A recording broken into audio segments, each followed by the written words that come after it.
बैठकर खाना खा रहे थे, वहीं बबीता कोने में खड़ी थी।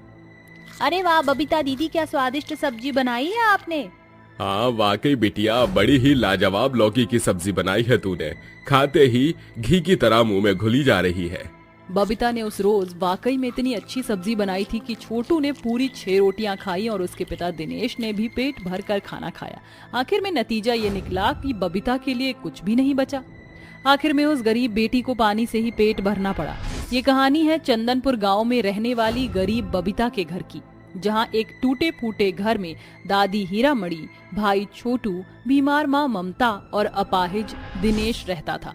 एक हादसे में दिनेश के पैर उसे छीन लिए, जिसके बाद अब तक घर का खर्चा ममता ही चला रही थी, जिसकी हालत पिछले 1 हफ्ते से बिगड़ी हुई है। ऐसे में बच गई बबीता, जो असल में घरवालों को काम की झूठी बात बताकर अब तक खुद के जोड़े गुल्लक के पैसे से घर का दाना पानी चला रही थी। मुझे जल्दी से जल्दी कोई ना कोई काम ढूंढना ही होगा, वरना मुझ गरीब के घर की रसोई में दाने दाने का आफत छा जाएगा। अगली सुबह बबीता भरी गर्मी में खाना बनाकर काम की तलाश में निकल पड़ती है, मगर जहाँ कहीं वह काम के लिए जाती, वहाँ से उसे ना सुनने को ही मिलता। कुछ भी समझ में नहीं आ रहा। अगर आज काम नहीं मिला तो कल घर का चूल्हा जलाना मुश्किल हो जाएगा। नहीं, मुझे हर हालत में आज काम ढूंढना होगा। अमीरों के इलाके में आकर बबीता एक बड़े से घर का दरवाजा खटखटाती है। दरवाजा मेनका खोलती है। हाँ कहो, क्या काम है? मेम साहब, मुझ गरीब को काम दे दीजिए। ठीक है, अंदर आ जाओ। मेनका बबीता को पूरा घर बार दिखाकर उसे काम बताती है। इस पूरे घर की साफ सफाई से डस्टिंग और प्लस में खाना बनाने का 1500 दूंगी। ये सुनकर बबीता फीके मन से कहती है, मगर मालकिन, इतनी महंगाई में 1500 में इतना सब, थोड़े पैसे तो बढ़ा दीजिए। अरे मैं कहीं भागी थोड़ी जा रही हूँ। पहले 1 महीने काम करो, काम अच्छा हुआ तो 1500 का 5000 भी कर दूंगी।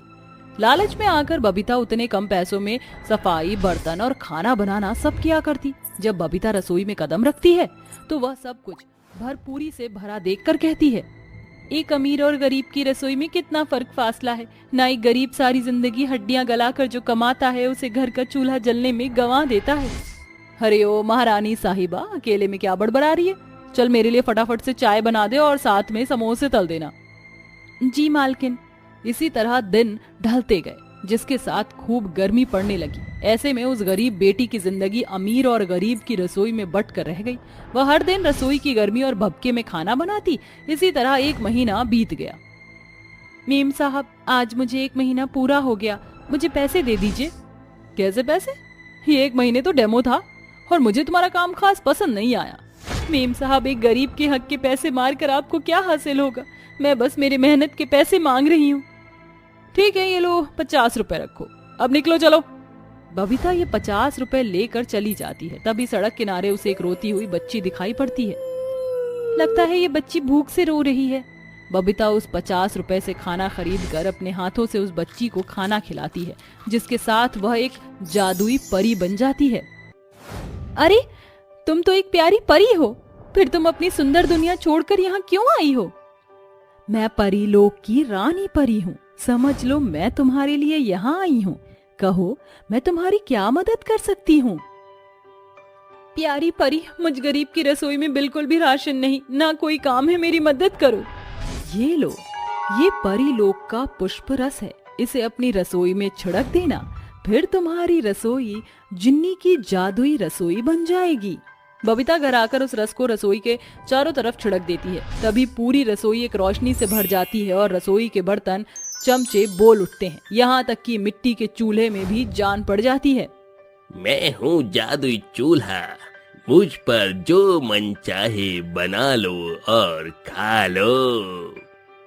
मैं हूँ जादुई नमक, मैं टाटा नमक से भी तेज चलता हूँ। चाहे बनाओ मुझसे सब्जी या नींबू पानी में घोलो। किस पे करना चाहोगी मेरा इस्तेमाल बबीता? कुछ तो बोलो। अपनी जादुई रसोई में रखे सभी सामानों को यूं बोलता देखकर बबीता की आंखें फटी की फटी रह जाती हैं। ये तो मेरी जादुई रसोई का हर सामान एकदम इंसान की तरह बोलना जानते हैं। मेरा इस्तेमाल करो। मेरा इस्तेमाल करो। ओहो, तुम चुप करो, तुम मुझे भी बोलने का मौका दो। बच्चे की जान लोगे क्या? अब मेरी सुनो, मैं हूँ चमचा, मैं सबकी चमचागिरी करता हूँ। कहो मुझसे क्या बनाना चाहोगी? इसके साथ जादुई रसोई में रखा हर एक सामान एक साथ बोल उठता है। मेरा इस्तेमाल करो, नहीं मेरा इस्तेमाल करो, मेरा इस्तेमाल करो, मेरा इस्तेमाल करो। बबीता सबसे पहले जादुई रसोई में हलवा बनाती है, जिसके साथ वह पूरे परिवार के लिए खास उनके मनपसंद का खाना बनाकर उनके साथ बैठकर खाती है। छोटू, ये ले छोले चावल खा। दादी, पिताजी, आपको मालपुए पसंद है? मैंने बनाए हैं। और माँ, अभी आप बीमार हैं इसलिए आपके लिए खिचड़ी। अरे बबीता बेटी, इस गरीबी में इतना सब बनाने की क्या जरूरत थी? अब हम गरीब नहीं रहे माँ, मेरी रसोई जादुई जो हो गई है। जादुई रसोई? हाँ पिताजी। बबीता पूरे परिवार के आगे जादुई रसोई की बात रखती है, जिसके बाद सभी जमकर खाना खाते हैं। ऐसे ही दिन ढलते हैं। दीदी, मुझे ना चटपटी सी चाट खानी है। बस इतनी सी बात। जब जादुई रसोई है पास तो डरने की क्या है बात। जैसे ही बबीता रसोई में आती है तो रसोई का जादू शुरू हो जाता है। मेरे भाई को चटपटी चाट खानी है। तो फिर मेरा इस्तेमाल करो, मैं हूँ मैजिक मसाला। बबीता जादुई मसाले से स्वादिष्ट सी चाट बनाकर छोटू को खिलाती है। कहो छोटू, कैसा लगा मेरा स्वाद? बहुत अच्छा जादुई मसाला। इस पर जादुई मसाला गीत गाकर बोलता है। मेरा जादू चल गया, वो जादूगर टूट गई, टूट कर मैं चूर हो गई, चाट में मिलकर मशहूर हो गई। जादुई मसाले के इस ड्रामे पर बबीता और छोटू हंस पड़ते हैं। दिन बीतते जाते हैं, जिसके साथ ममता भी जादुई रसोई में बने खाने को खाकर पूरी तरह ठीक हो जाती है। बबीता बेटी, अगर हम चाहें तो इस जादुई रसोई के बलबूते अपनी गरीबी मिटा सकते हैं। क्यों ना हम एक ढाबा खोलकर इस जादुई रसोई के खाने का स्वाद लोगों में फैलाएं। हाँ, ये सही रहेगा। बबीता अपनी माँ के साथ मिलकर जादुई रसोई के सामान का अच्छा इस्तेमाल करके ढाबा खोलती है। ढाबे से उठने वाली खाने की खुशबू से लोगों का ध्यान वहाँ घिराता है और एक बड़ी संख्या वहाँ हर दिन खाना खाने आती और खूब तारीफ करती।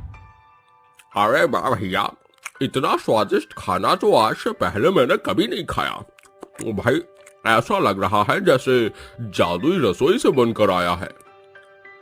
हाँ भाई, एकदम सही कह रहे हो।